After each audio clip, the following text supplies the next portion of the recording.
اس لیے حضرت علی نے کہا تھا لوگوں کسی سے الجھو نہ الجھو لیکن غریب سے نہیں الجھنا. کہا وہ کس لیے؟ کہا طاقتور سے الجھو کوئی تو وہ طاقت سے بدلہ لے گا، اور اگر غریب سے الجھو گے اس کی آہ نہ خدا کے عرش سے ٹکرائے گی. اللہ اکبر. جب خدا بدلہ لے گا نا بچانے والا نصیب نہیں ہوگا، بچانے والا نصیب نہیں ہوگا.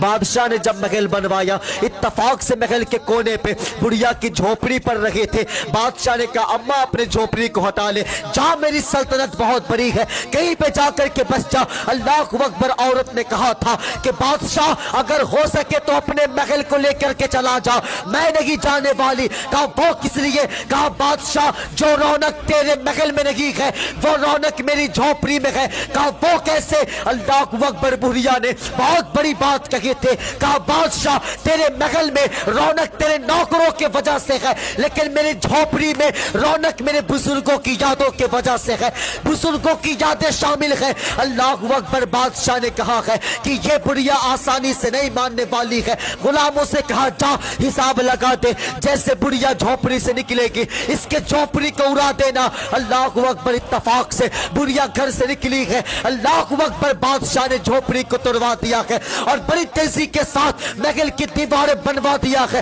شام کو جب بڑھیا گھر کو لوٹا ہے دیکھا میری حویلی نہیں ہے، میرا گھر نہیں ہے. ہائے میری قسمت، میرا گھر کہاں گیا ہے؟ کسی نے کہا ہے اماں وہ تو بادشاہ نے توڑوا دیا ہے. اللہ اکبر. اتنا سنا ہے ایک آہ نکلی ہے، آسمان کی طرف دیکھتی ہے اور کہتی ہے اے میرے پروردگار میں تو اپنے گھر سے غائب تھی لیکن تو کہاں تھا؟ تو کہاں تھا؟ اے مالک میں تو نہیں دیکھ رہی تھی لیکن تو دیکھ رہا تھا.